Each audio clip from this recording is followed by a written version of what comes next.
मैं हूं मनीष अवस्थी और किस्सा कुर्सी का सीएम कौन।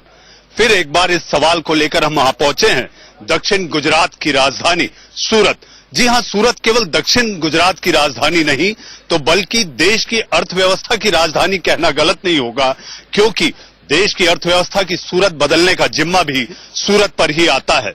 इसकी चमक को लेकर केवल देश में नहीं बात होती तो बल्कि दुनिया में यहां की चमक का डंका बजता है। और इतना ही नहीं तो जीवन में परिधान में रंग बिरंगी परिधान कैसे हों उसका भी गढ़ सूरत है। और इसके साथ साथ आखिर वही सवाल कि सीएम कौन होगा, ये लेकर हम यहां पर पहुंचे हुए हैं कि आखिर गुजरात का सीएम कौन होगा। और दो नुमाइंदे हमारे साथ मौजूद हैं। सबसे पहले हर्ष, क्यों चुने आपको? सबसे पहले तो मेरी जनता ने मुझे चुन के 2012 में गुजरात की विधानसभा में सबसे युवा विधायक के तौर पे सूरत से गांधीनगर भेजा था। पिछले 5 साल से मेरे क्षेत्र के लोगों के साथ मिलके उनके दुख में शामिल, उनके सुख में भी उनके साथ, उनके प्रश्नों को चाहे वो सूरत के लेवल के हो या गुजरात के लेवल के हो, मैं हर वक्त उनके साथ रहा हूं। जनता आखिर क्यों सुने आपकी पटवा साहब? जनता इसलिए सुने कि भारतीय जनता पार्टी का 23 साल का जो शासन रहा है, लोग त्रस्त हो गए हैं। माननीय नरेंद्र भाई मोदी जी जब प्रधानमंत्री बने उसके पहले उन्होंने जो वादा किया था, आज 3 साल उनको होने आए, एक वादा परिपूर्ण नहीं किया है।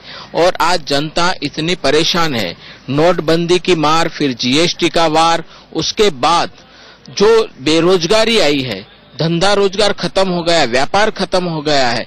आज बिजली महंगी है, किसानों को टेके जो धान का भाव मिलना चाहिए वो नहीं मिल रहे, हर वादा से मुकर गए हैं। हर्ष, इनका ये कहना है कि आपको आखिर क्यों चुने जनता?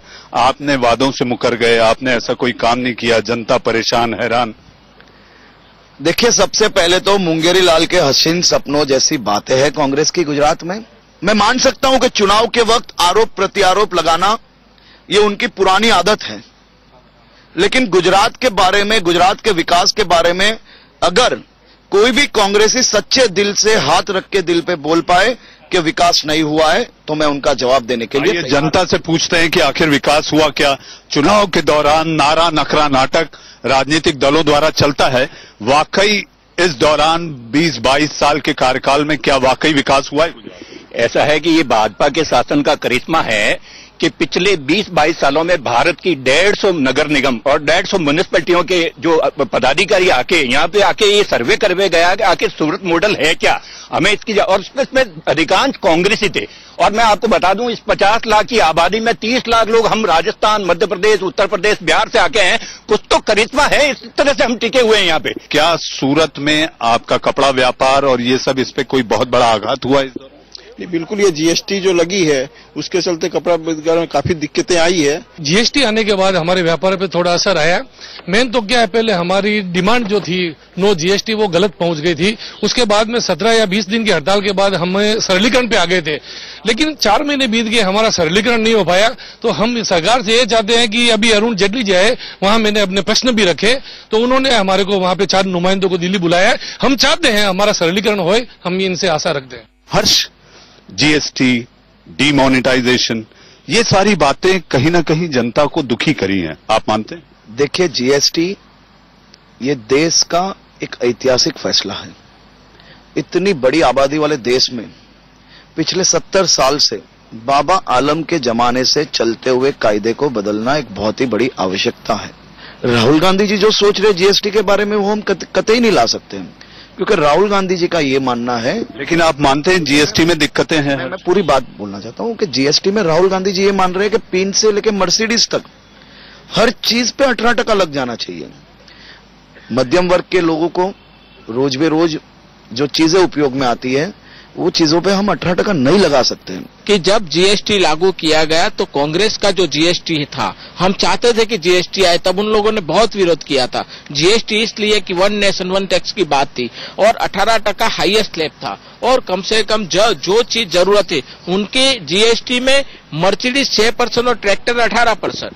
अगर ये इनबैलेंस है, आज खाद पे जीएसटी है, खाने में रेस्टोरेंट में जाओ तो जीएसटी है। आज जो कपड़े के व्यापारी, जब कांग्रेस के टाइम में कोई टैक्स नहीं था कपड़े पे, आज कपड़ा भी महंगा कर दिया। आम आदमी, गरीब आदमी को सूरत का कपड़ा पूरा हिंदुस्तान की गरीब से गरीब जनता पहनती थी, आज वो धंधा को खत्म कर दिया। लाखों लोगों को रोजगारी सूरत देती है, डायमंड इंडस्ट्रीज की रोजगारी सूरत देती है। वो धंधे को अगर मार करना वो सही बात नहीं है और जीएसटी से लोग परेशान है, चाहे भाजपा वाले मित्र समर्थन दे या न दे। क्या आपको लगता है जीएसटी और तमाम सरकार की नीतियों ने आपके जेब पर, आपके घर पर इसका असर डाला?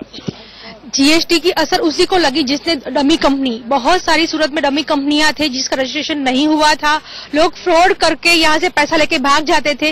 लाखों की तादाद पे डमी कंपनियां पकड़ी गई है। और विकास की बात, अगर आप गूगल यूज जो भी करते हैं वो बिफोर आफ्टर करके सर्च कर ले कि गुजरात में कितना विकास हुआ है। आप मानती हैं जो ये अभी कह रही थी ये सही? उन्होंने, मैडम ने जो कहा कि शिक्षा में प्रोग्रेस हुआ है, तो अभी जो शिक्षण में व्यापारीकरण हो रहा है उस पर बीजेपी सरकार क्या कहेगी? जो डोनेशन बढ़ा हुआ है, बच्चों की जो फीस है, छोटे छोटे बच्चों सीनियर केजी जूनियर केजी में जो बड़ी बड़ी फीस है, वो एक मिडिल क्लास फैमिली कहां से चुकाएगी? शिक्षा में व्यापारीकरण की बात हो रही है और चूंकि चुनाव है, ऐसे में राजनीति पर बात होना भी जरूरी है। और जहां तक राजनीति अगर सूरत की जाए तो पाटीदार एक सबसे बड़ा फैक्टर रहा है। हर्ष, पाटीदार मसला आपको कितना नुकसान पहुंचाएगा? देखिए, सबसे पहले तो पाटीदार नेता की बात कर रहे हो या पाटीदार समुदाय की? अगर आप पाटीदार समुदाय की बात कर रहे हो तो भारतीय जनता पार्टी और पाटीदार समुदाय, ये दोनों एक सिक्के के दो पहलू हैं। यानी आप ये मानते हैं कि ये जो पाटीदार आंदोलन गुजरात में रहा उसका आप पर कोई असर नहीं? देखिए, हम सभी समाज को साथ में लेके भारतीय जनता पार्टी 2017 में 151 सीट के साथ सरकार बना रही है। संजय जी, पाटीदार आपके पाले में है और आपको इसका कितना फायदा होता है? देखो, पाटीदार समाज ने जो लड़ाई लड़ी है, और हर्ष भाई बोलते हैं कि पाटीदार समाज और भारतीय जनता पार्टी एक दूसरे के पहलू है। हाँ, वो पास था। आज भारतीय जनता पार्टी के खिलाफ पाटीदार लोग इसके लिए है कि पाटीदार पे जो जीएमडी से कांड से लेके यहाँ जो अत्याचार किए, जो दमन किए, एक समाज अपनी अधिकार की मांग करता है तो उसके सामने दमन और दमनकारी अत्याचारी भारतीय जनता पार्टी संवेदनहीन बनकर उन पे टूट जाती है। हम पाटीदारी है, हमारे यहाँ भारतीय जनता पार्टी के लिए हम सब अपने दिल से मान रहे हैं। हमारे पाटीदार में कोई ऐसा इफेक्ट भी नहीं होना है कि और पाटीदार को हम बीजेपी पार्टी से को भी छूटने वाली है। आगे 8 तारीख को वो कांग्रेस पार्टी भी देख लेगी कि पाटीदार उसको क्या दिखाएगा। हर्ष, मैं यहाँ की राजनीति को समझने की कोशिश कर रहा था।